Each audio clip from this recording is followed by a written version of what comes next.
Ladies and gentlemen, welcome to Real Talk with Saieed Ali. I am your host, Saeed. I do want to thank you for joining us tonight, viewers. Thursday, the 28th of October, 2021, right here in Trinidad and Tobago. So remember, viewers, we are live on Synergy Network. Real Talk Studios is located at number 14 Caroni Savannah Road in Shogunas, just about 5 minutes away from the Shogunas police station, but on the Caroni Savannah Road. So a special good night to you. Those of you that are on Facebook, on our page, Real Talk with Saieed Ali. Those of you on YouTube. Those of you that are viewing us live on television.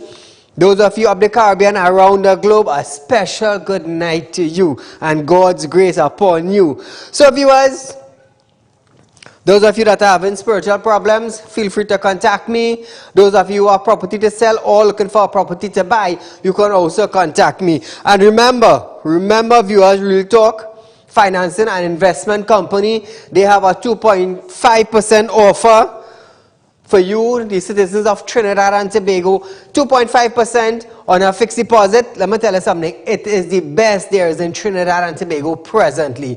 So give them a call. So as we start off our program tonight, viewers, we're going to Tobago with the PM and the incident with the woman.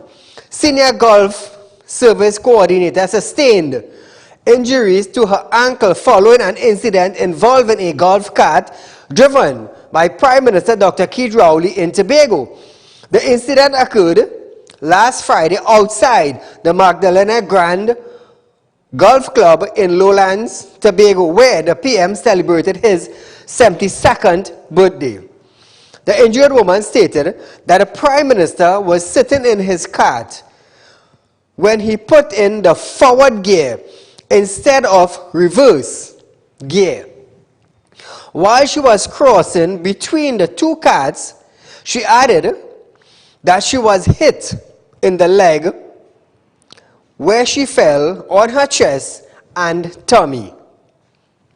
The woman stated that the PM did not come out of his cart. However, she received help from her general manager before being treated at the Scarborough General Hospital. She later visited the hospital again, where a PCR test was performed, and on Tuesday, she was notified by the health official that she was COVID-19 positive. So from Real Talk Studios, my dear, we do wish you a speedy recovery, and we hope that you get over the COVID-19 virus as quickly as possible, because I know your job is important. So I hope you get through. Now viewers, meanwhile, the PM confirmed that the incident did occur by saying the woman was short-cutting between the carts when his cart finally responded by moving forward. Rowley added that he expressed his concerns for her and apologized for the incident, and once it was determined that all was well with no visible injuries, they proceeded with other events. You know, it's the Prime Minister, so it will make news. It will make news local, regional, and international. But nevertheless, viewers, thank God no serious life-threatening matter happened between the two parties, and they didn't have to go to court. You know, this big bacchanal. But I hope the Prime Minister takes it upon himself to check up on her, seeing that she was injured in the incident or with the car that he was in. You know, it have some official, because of their position, they would say like, forget you.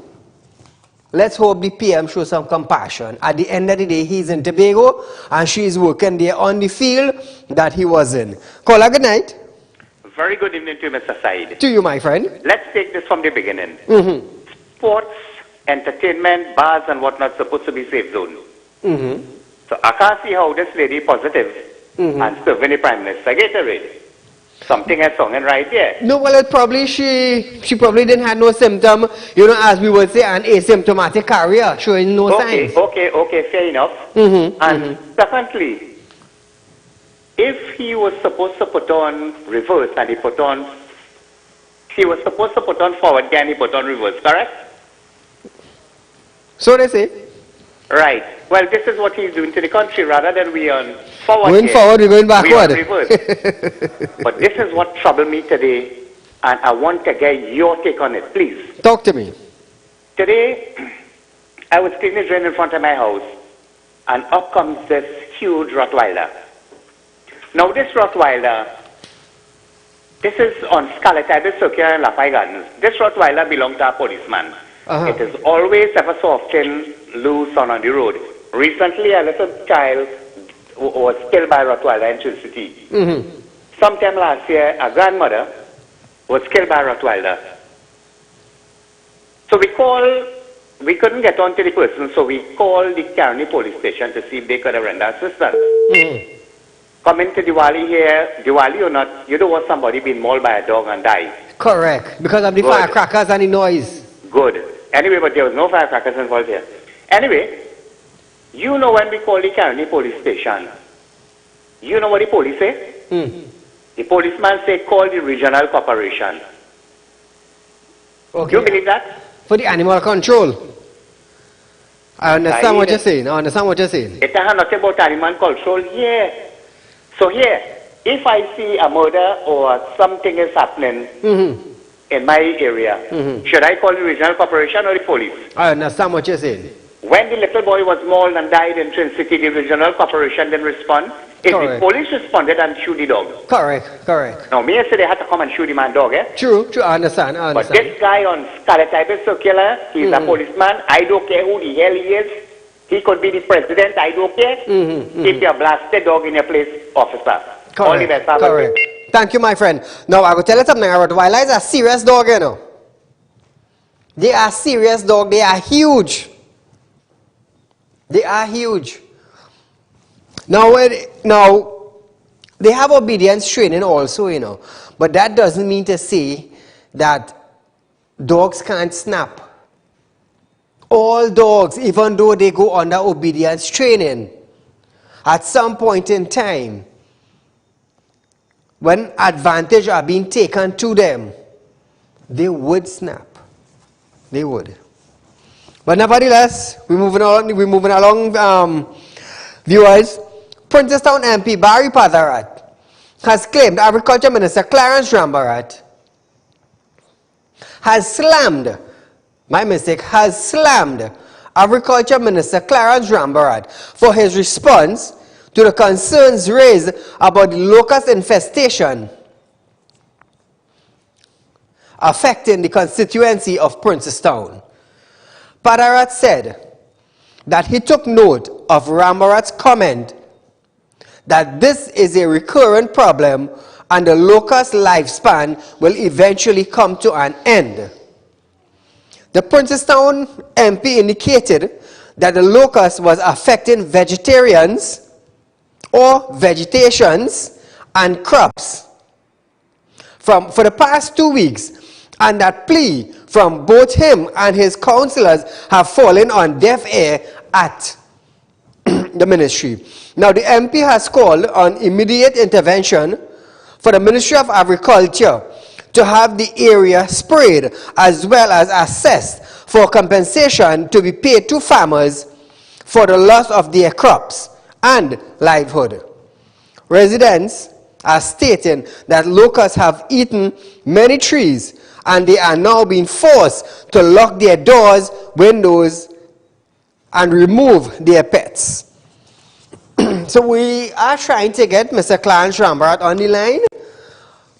Once he take the call, we will be able to ask him one or two questions. But let me tell you something. Incidents do happen. Incidents do happen, such as floods. They say torrential rainfall will cause flooding. But if waterways are clean during the crop time, so that the drainage, the river mouths, the ravine, in general the water course in areas are cleaned, waters may run out. So while we are waiting to see if we get through with him, viewers, there's a lot taking place in Trinidad and Tobago, you know. A lot taking place in Trinidad. And I listened to the commissioner of, not the commissioner, the acting commissioner of police, Mr. Jacob, saying that there is no increase in crime, no increase in murder in Trinidad and Tobago. Now I'm going to tell you something. If 500 people died last year, and 500 people died this year, thus far, let me tell you something. Why compare last year to this year, or this year to last year? Why compare murder rates? At the end of the day, we need solution to the problem. We need solution. You can't say we had less from this year than last year, and we had more last year than the previous year. So what do we have? People in authority checking to see how many murders taking place? We need solution to the problem. This is what we need. One murder for the month is too much. 2 murder is a joke? Is it a joke? So if we have 10 this year, now in 2019, they had 339 murders. In 2020, they had 340 murders. And 2021, thus far, there's 342 murders for the year. So is that a joke? 342 is plenty. So viewers, we have Minister Clarence Rambarat on the line, Minister for Agriculture and Fisheries in Trinidad and Tobago. And there's just 2 questions we want to ask him. Mr. Minister, good night to you, sir. Good night, Saeed, and good night, Trinidad and Tobago. Now, 2 quick questions. Is there any measures in place to deal with the current locust infestation in the Princestown area? Well, unfortunately, around this time, as early as August, the adult locusts will be looking to go to nesting, the annual nesting, and at this time they will swarm heavily, and they would be up high up in the trees, and they would be consuming the leaves before they go up, and then they go through a period of nesting, and as soon as they lay, the adults will die off, and then we will have to deal with the young ones. It is during the nesting period that the ministry does a lot of spraying, going into the forest, trying to identify the nests, trying to destroy them. But at this stage, what you're seeing now with the swarming, there's nowhere in the world we've been able to see anybody bring them under control during this period. You're talking about millions. Some of it have come from South America, some from Africa, and it has been an annual phenomenon for about 10 years now. Now, according to Mr. Barry Padarat, right? He said they have made pleas to your ministry from Mr. Padarat and even the councillor, but it has fallen on deaf ears. But what I want to ask, Mr. Minister, right? Would there be compensation for farmers for the loss that they have sustained because of the locusts eating their crops? Well, let me tell you this. It has not fallen on deaf ears. But in some cases, it's the first time we ever hear in the MPs, certain MPs talk about it. As I say, it has been around for more than 10 years in terms of the annual occurrence, and the ministry has been responsive in terms of going into the communities, trying to assist the farmers and so on. But there's nothing, people have been calling for aerial spraying. These locusts are in residential areas, in areas of mixed agriculture and residential. Aerial spraying will not work, and even if it was attempted, it will cause more harm to human beings than to the locusts.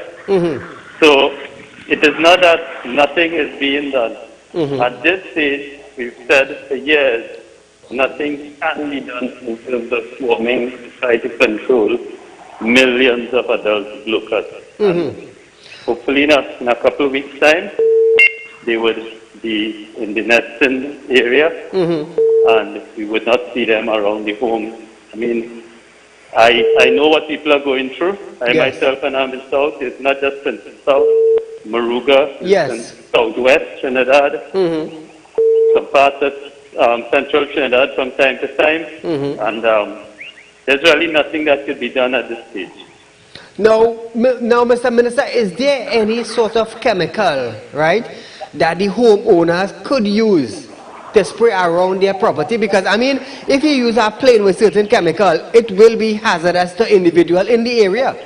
Yeah, but in terms of the adult stage, the locusts are very high up. They may swarm from time to time. They may come down on the lower areas, like, and you see they eat out the leaves on fig leaf and all that. Yes. But by and large, they tend to be high up, and the householder would not be able to spray that. The ministry is not able to spray that.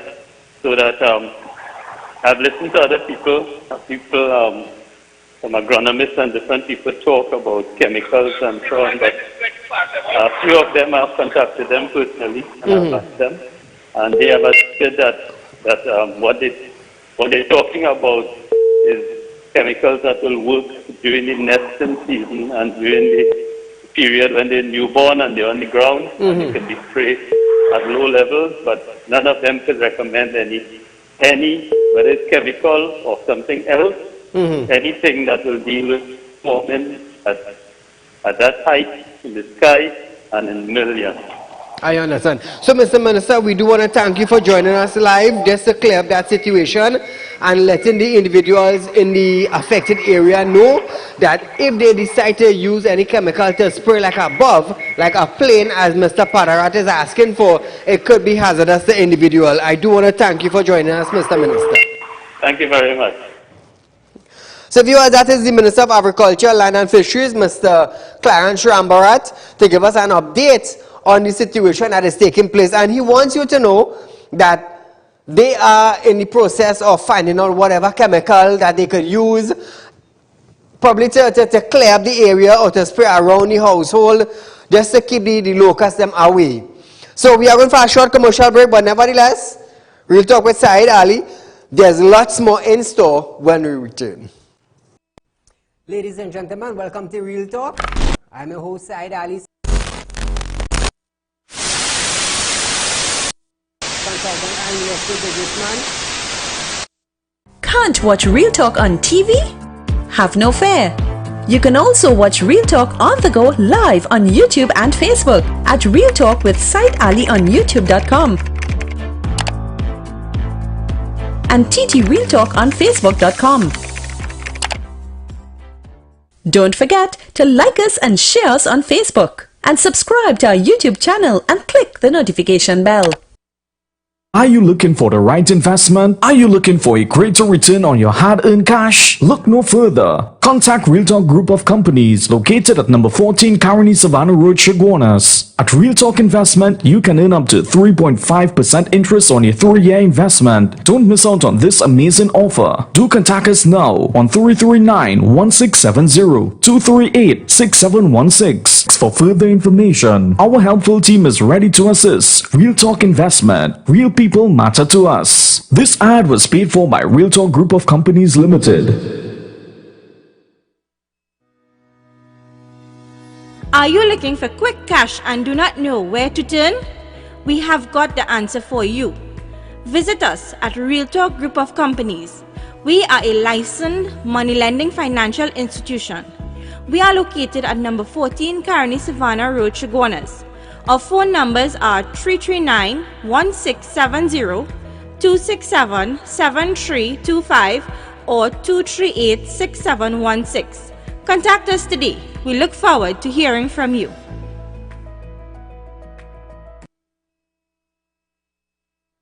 So viewers, welcome back to Real Talk with Saieed Ali, Principal Medical Officer, of Institution, Dr. Marian Abdul-Richards, have stated that there were 24 patients at the Accident and Emergency Department, with 7 of them requiring ICU care, but with 51 out of the 52 ICU beds occupied, they are unsure of when that would happen. There is a maximum occupancy in the parallel healthcare system, and we have noted that as of 8:30 a.m. this morning, 51 out of 52 active beds in the parallel healthcare system are occupied. There are at present 7 patients in the accident and emergency departments of the traditional healthcare system who are awaiting transfer into the intensive care units of the hospitals in the parallel healthcare system. I'd like to now focus on the accident and emergency department. There are 24 patients overall this morning awaiting transfer into the parallel healthcare system. 7 of those patients, which is 30%, require ICU care. Abdul-Richards appealed to citizens to get vaccinated, as it would help in reducing the severity of COVID-19 virus. She also indicated that doctors noticed that persons who are presenting themselves to the A&E department are very ill, to where they are required ventilations. Our doctors have noticed that persons are presenting to the accident and emergency department very ill, in a state that they require ventilation and other supportive treatments in the accident and emergency department, and in some cases they may be too unstable to actually move in the short term.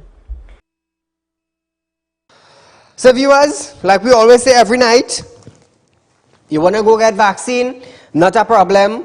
Check the doctor, make sure your body is okay, make sure your health is okay, go get your vaccine. Like I said, I went by my doctor, I checked out myself, I made sure I was in good health, good enough to take the vaccine, and I went and took my first shot. 2 months after, I went and got my second shot.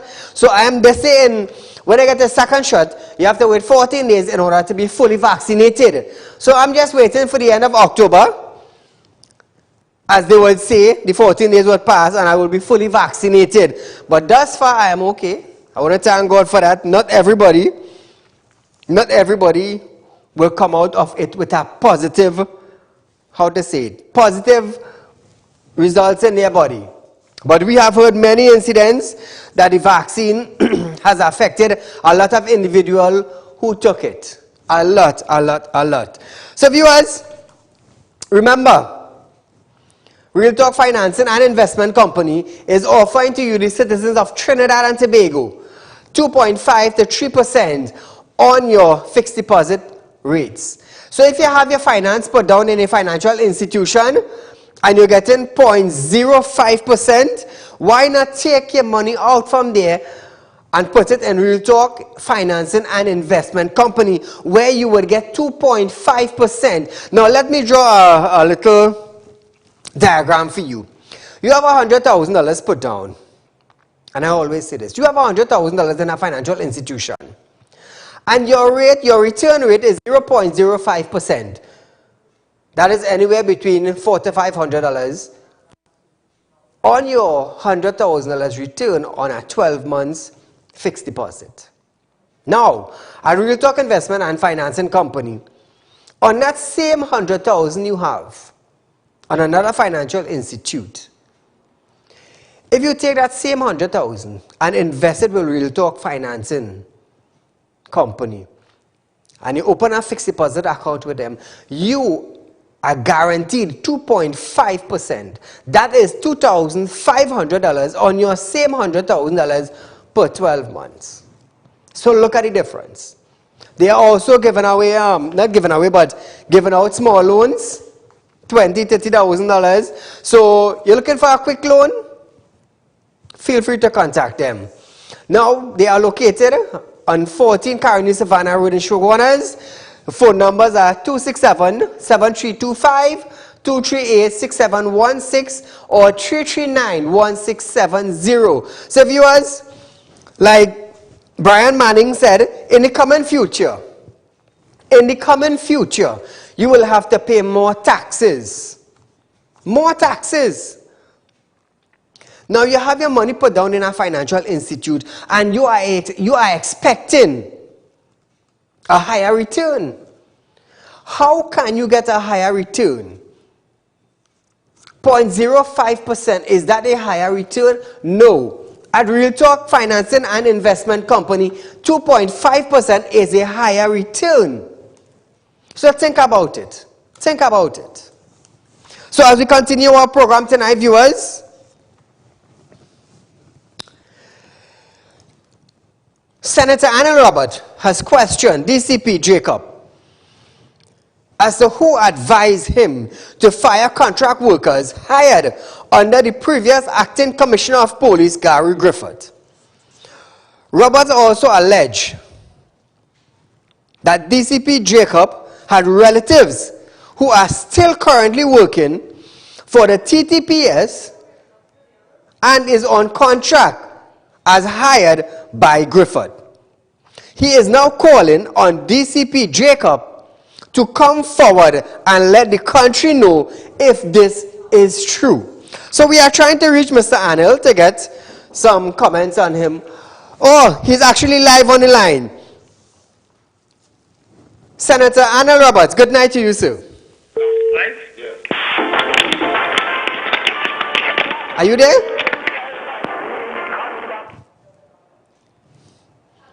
So there's a little technical problem we're trying to sort out.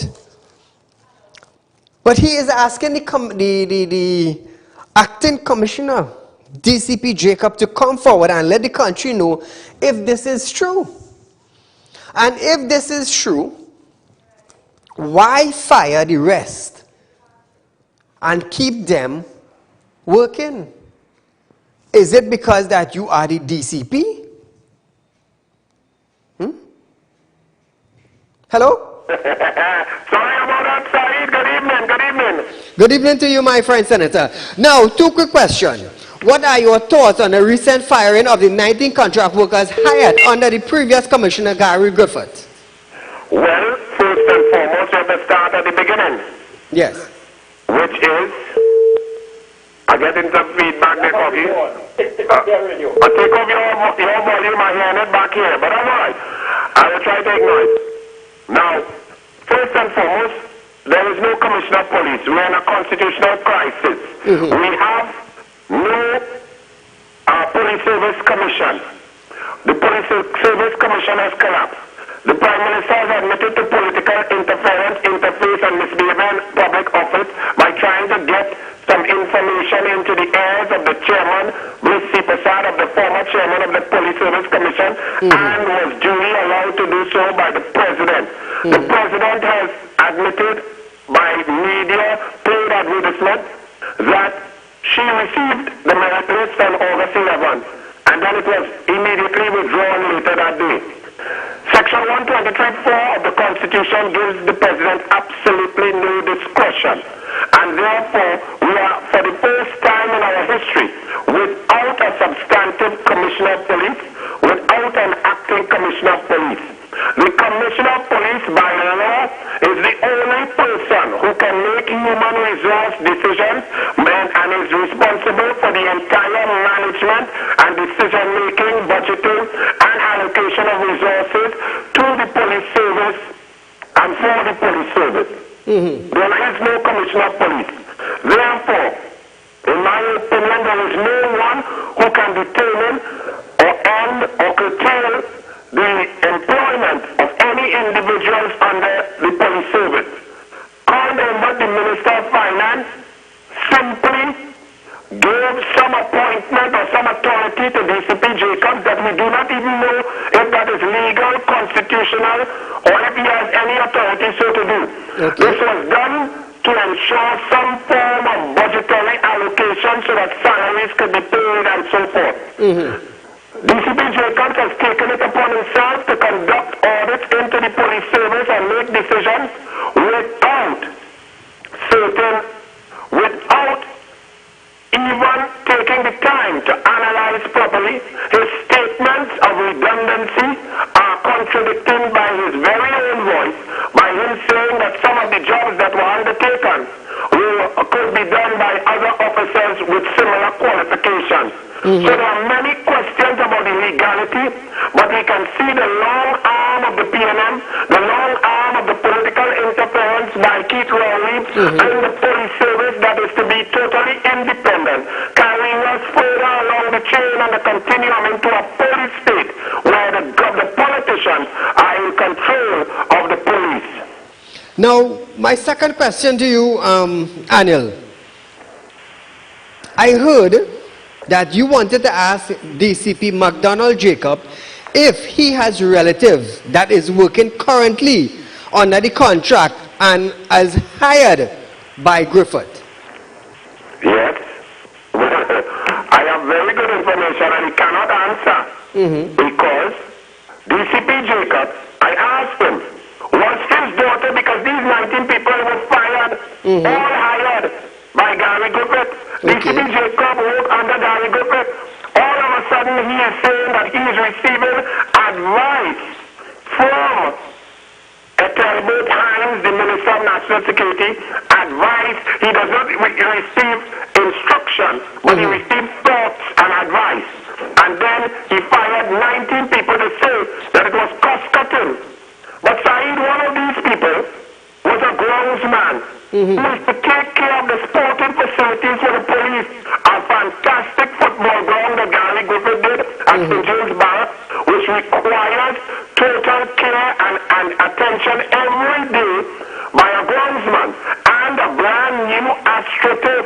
The PNM has not been able to upgrade the AstroTurf for our national hockey teams up in Tacarigua. But Gary Griffith put down an AstroTurf there. This requires a groundsman. DCP Jacob said that he's doing cost cutting and he fired the groundsman. So is he saying that there's no need to maintain these facilities? Number one. And number two, the groundsman's salary was only $5,000 a month. But DCP Jacob's daughter was hired by Gary Griffith under Gary Griffith's tenure, and she is currently working in the HR department, and she was not fired by her daddy. She was not fired by DCP Jacob. And this, we would like to know how and what and why will this decision, how was she left there? Also, there's a lady who was in the meeting with DCP Jacob called Miss Ramgalam. Miss Ramgalam is the director of HR at the police service. She was in a meeting with DCP Jacob and Joanne Archie, according to the statement by Jacob, when they were deciding to fire these citizens who were working to keep us, the people, safe, these 19 people. But her daughter was also hired on contract by former Commissioner of Police Gary Griffith to be in the legal department. But her daughter did not lose her job, and DCP Jacob's daughter did not lose their job. So we are asking what sort of rubric was used, what sort of benchmark, how was this correct, what is this conflict of interest, is this the continuing action of the PNM to show that there is no propriety, no ethics, no morality, no principles of corporate governance in Trinidad and Tobago anymore. So these two people fired 19 citizens, 4 of them they don't renew the contract, and then others have to be paid off contracts, bought out, and removed from doing functions to keep us safe. But they sit there in a meeting, and they do a quick poco, and they leave each other totally. This country is becoming a banana republic under Christopher Rowley. Nothing functions, no independent institutions, and our democracy is dead, and we are in the throes of a full-fledged dictatorship. Now, Mr. Anil, one quick question before we go. Do you have solid evidence, documents, right, stating that DCP Jacob's daughter is working presently on contract after being hired by the former Commissioner of Police, Mr. Gary Griffith? Yes, there is factual evidence. There is evidence from inside. There are 3 different witnesses who say so, and she is there, and he needs to answer. I have asked him 5 times. I got information on from solid sources, 3 separate sources, and I even know that the cumulative monthly expense of both daughters of Wow. But they fired a groundsman to save $5,000. Wow. Mr. Anil, I will keep in touch with you concerning these evidence, and I would like you to share these documents with me so that I could share it in the public domain. So I do want to thank you for joining us tonight and sharing that bit of information with the citizens of Trinidad and Tobago. God bless, be safe. Thank you, my friend. So viewers, that was Senator Anil Roberts concerning the 19 contract individuals that were hired under the former Commissioner of Police, Mr. Gary Griffith, who are now on the breadline. And we have heard from him that relatives of 2 individuals who are presently working and are not fired, as they also were hired under the former Commissioner of Police, Mr. Gary Griffith. So viewers, we are going for a short commercial break, but when we come back, there's lots more in store right here on Real Talk with Saieed Ali.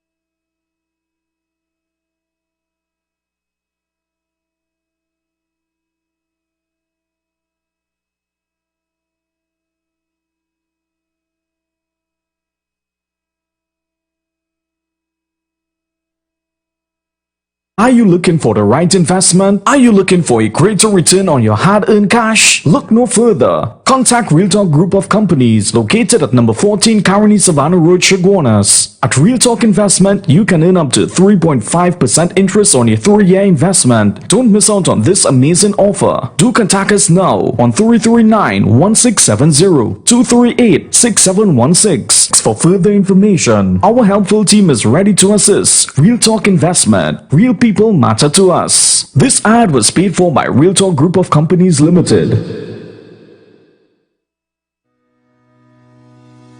Are you looking for quick cash and do not know where to turn? We have got the answer for you. Visit us at Real Talk Group of Companies. We are a licensed money lending financial institution. We are located at number 14 Caroni Savannah Road, Chaguanas. Our phone numbers are 339-1670, 267-7325 or 238-6716. Contact us today. We look forward to hearing from you. And TT Real Talk.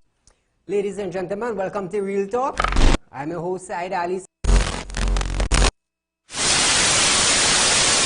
consultant and investor businessman.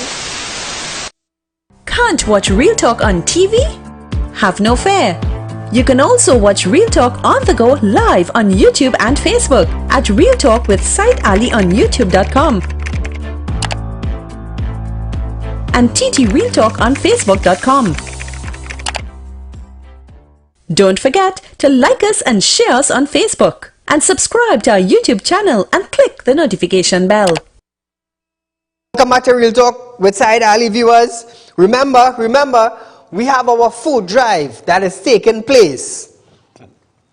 This food drive is for Christmas, because around Christmas time, not everybody will have extra cash to spend to make their family comfortable and feel warm with a little toy passing on to the children. So viewers, what Real Talk Financing and Investment Company, in collaboration with Real Talk with Saieed Ali, what we are doing is that we are giving away a Range Rover.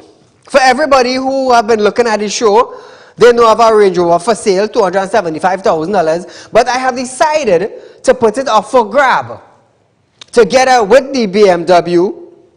Now all you have to do, my friends, is just make a contribution of $1,000 towards this drive. Now, people would ask yourself, besides this is October, are you talking about quite in December? Let me tell you something. When I did a food hamper drive of a little over 100 hampers, I never asked anyone. Nobody didn't say, well, Saeed, you know, now it's not Christmas and you're giving away food. No, I didn't ask anyone. I did not ask. I did it as charity. And for me, charity, this carried me a long way. This opened doors for me. Right? So all I'm asking you to do, yes, the food drive is in December, but you can't plan to give away food on our food drive for the 24th. You can't buy the stuff on the 24th. You can't package on the 24th and give away. No, it's a lot of work. It's a lot of work. So we're raising funds, viewers, from now. And I am putting up for grab my Range Rover and HSE Sports model. It is modeled before the new one that is in Trinidad and Tobago presently. The BMW is an M3 BMW. Right, so all you have to do is make a contribution of $1,000 to feed individuals for the Christmas. Now I'm going to tell you something.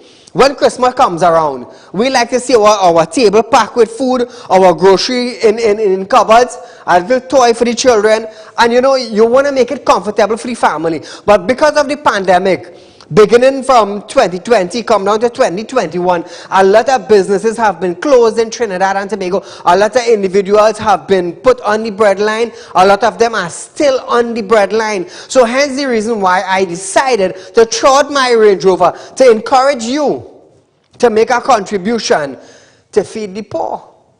To feed the poor. So make a contribution there, my friends, whether you're in Trinidad, whether you're in Tobago, whether you're up the Caribbean, it doesn't matter. You just get in touch with me at 339-1670 and I will tell you how to make your contribution. Now, in making your contribution, I will take your name, your contact, and your address. And your address. And when we are keeping the draw to give away the BMW, I will get somebody prominent in Trinidad and Tobago, a public figure, and right here we will be doing it. Right here we will be doing it for you, the population, to see. Because I can tell you something, I'm a very straightforward man, And you all have known that. So as we continue our program tonight, big question tonight for you, Trinidad and Tobago. Why did the Prime Minister, Dr. Keith Rowley, lose confidence in the Police Service Commissioner, Gary Griffith?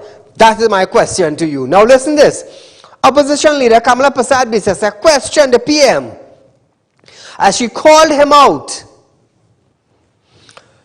to explain the constitutional crisis that have left this country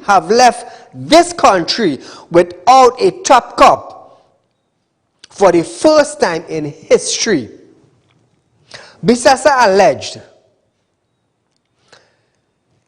is the reason Rowley lose confidence in Gary Griffith was because of the fact that Gary locked up Stewart's daughter and was going after DSS and a certain MP from that area.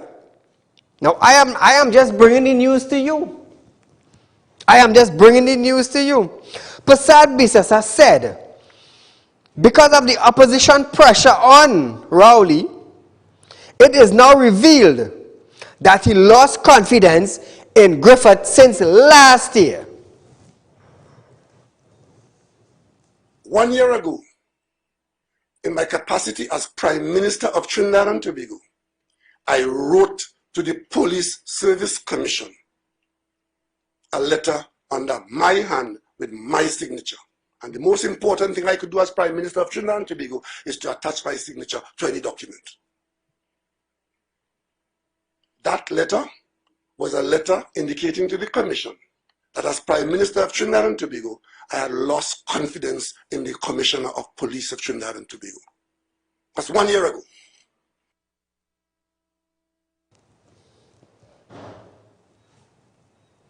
Now, viewers, I will read it for you to understand what Bissessar alleged. Now, she allegedly said, is it the reason Rowley lost confidence in Gary Griffith was because of the fact that Gary locked up Stewart's daughter and was going after DSS and a certain MP from that area? Now, don't get too jumpy. She said there are still unanswered questions. Why did the president first say she received a merit list from the Police Service Commission, but then afterwards say that the list was submitted and withdrawn? So viewers, I believe the Prime Minister of Trinidad and Tobago owes the citizen an explanation as to why he lost confidence in the former Commissioner of Police, Mr. Gary Griffith. Why? What caused you to lose confidence? And I've been asking this question. What caused the Prime Minister of Trinidad and Tobago to lose confidence in the former Commissioner of Police when he himself supported the former Commissioner of Police, Mr. Gary Griffith?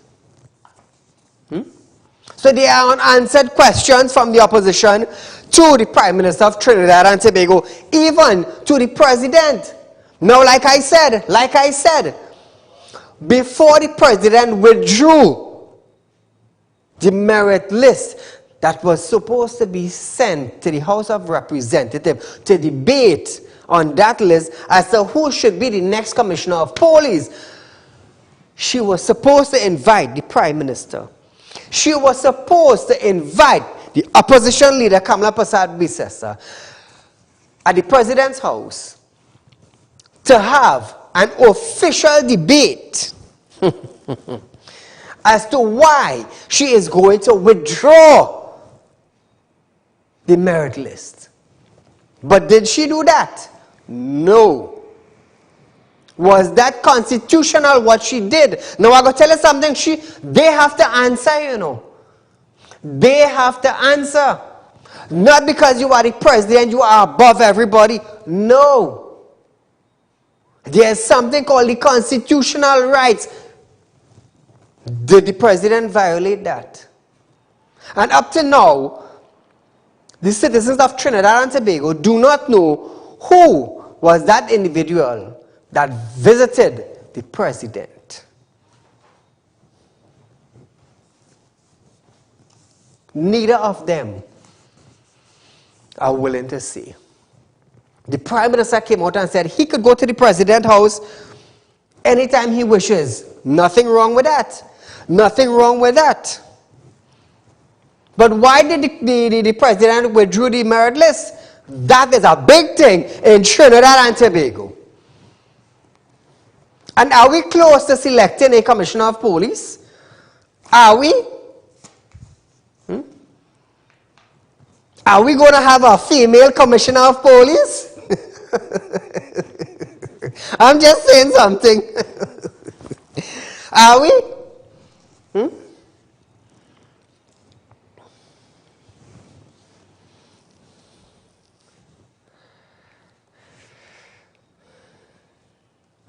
So here it is.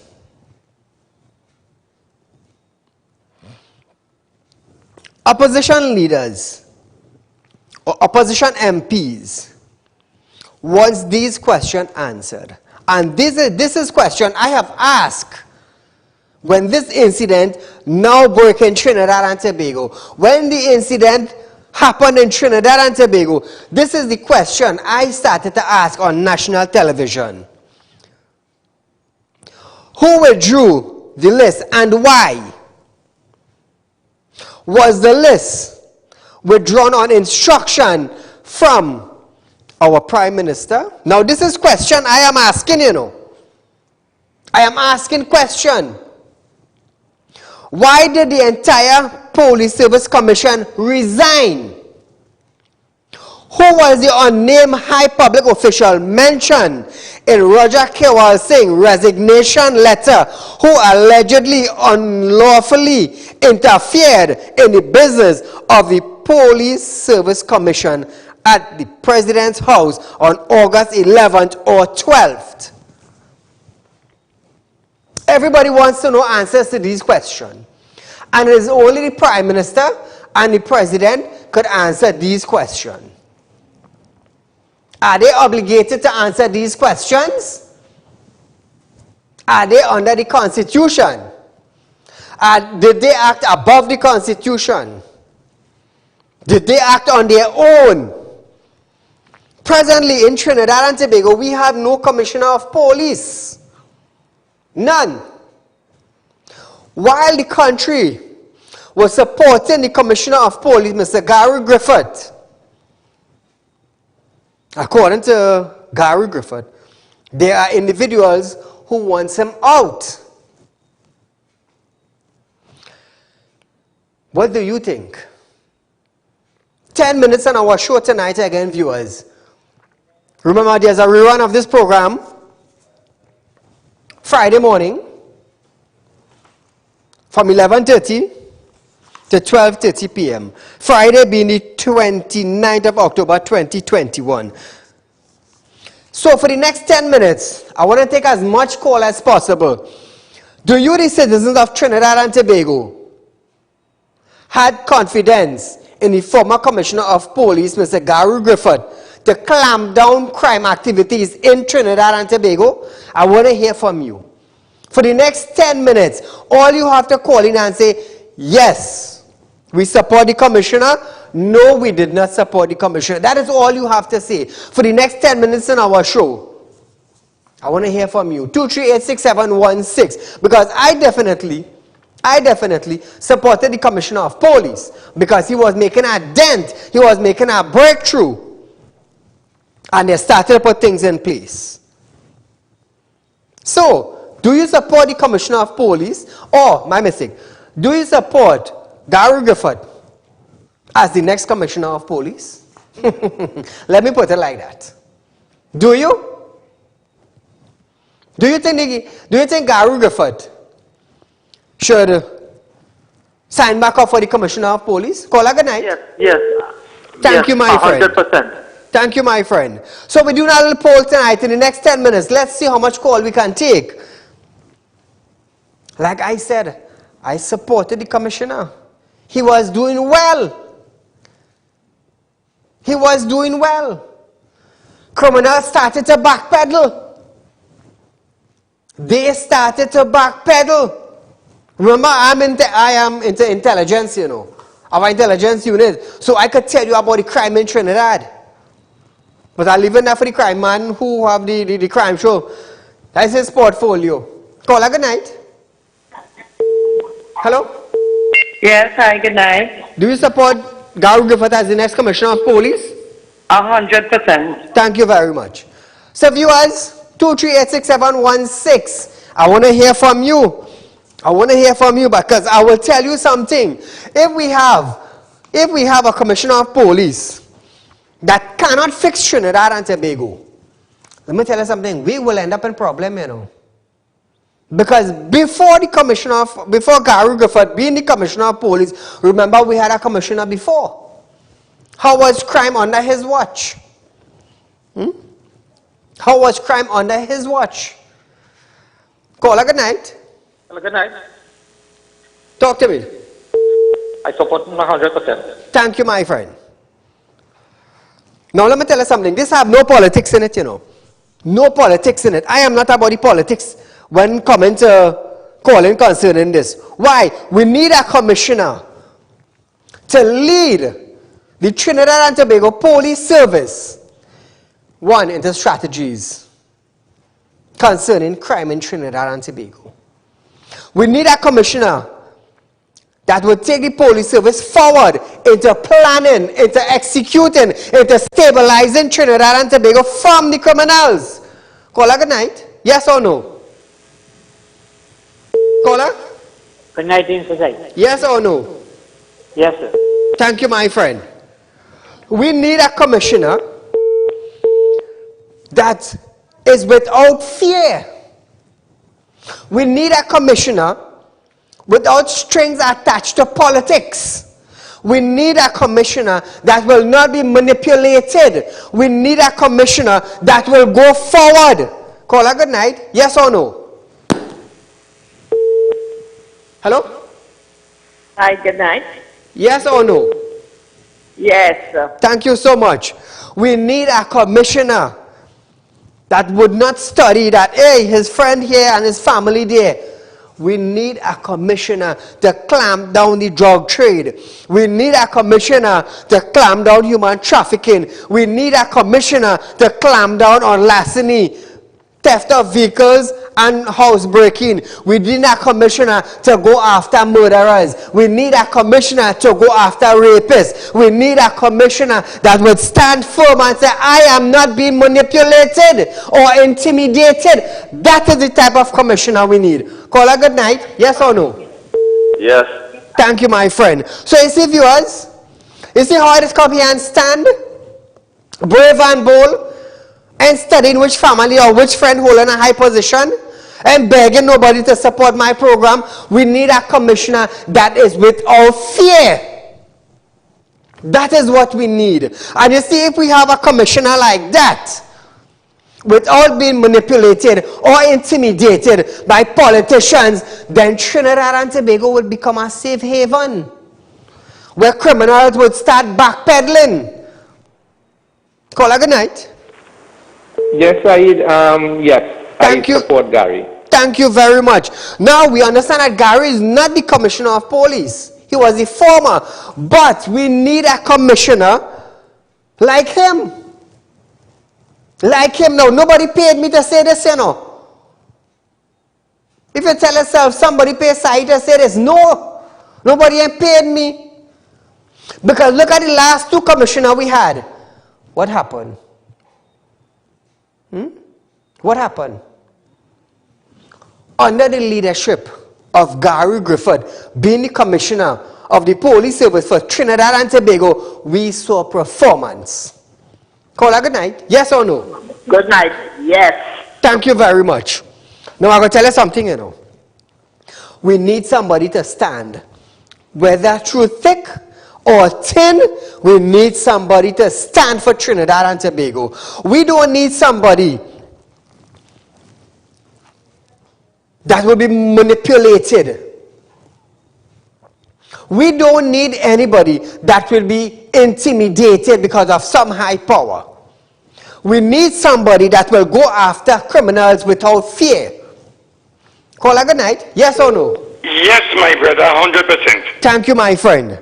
So, is there any person in Trinidad and Tobago could sign up for that portfolio and be brave as me, or even braver, to go after big fish, to go after white collar?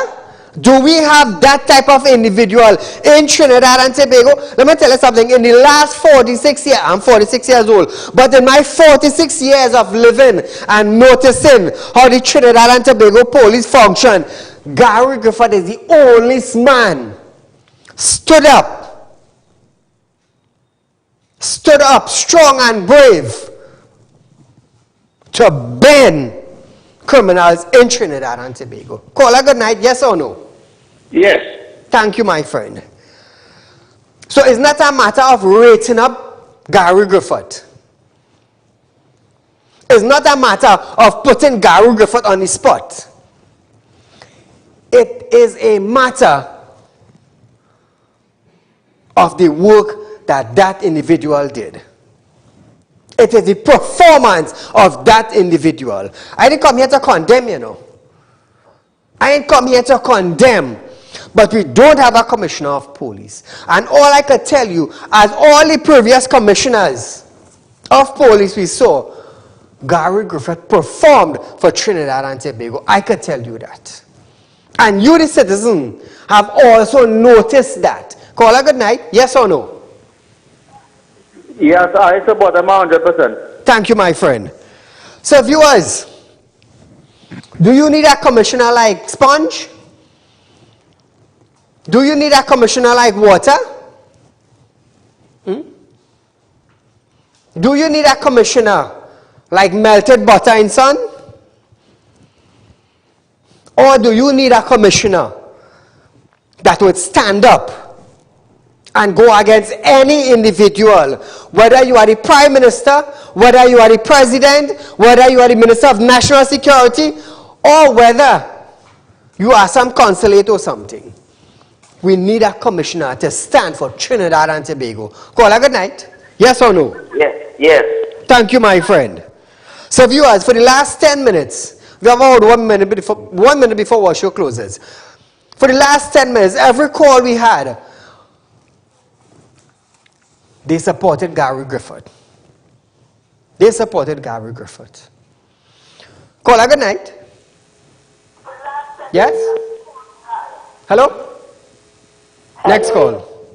You stick again, they click one time. So viewers, we are at the end of our show tonight, but nevertheless, you are viewing Real Talk with Saieed Ali. I do want to thank you for viewing us. Continue telling your friends, your family in Trinidad and Tobago, out of Trinidad and Tobago, and remember, tell them about Real Talk with Saieed Ali. Tell them to go onto Facebook, type in Real Talk with Saieed Ali, and you will see us when we go live. Tell them to go onto YouTube, TT Real Talk, subscribe, hit the bell, and you will know when we go live. So viewers, remember, make an investment into Real Talk Financing. We have our food drive coming up. Please make a contribution. It is for the needy. It's not for the rich. It is for the needy. So until we meet again, Allahumma kubar azanta kakamata Allah azama'ro ba Allah. God will send leaders into the country that is not fearful of anybody or anything. So until we meet for another live show with Saieed Ali, be safe and enjoy the night. Good night.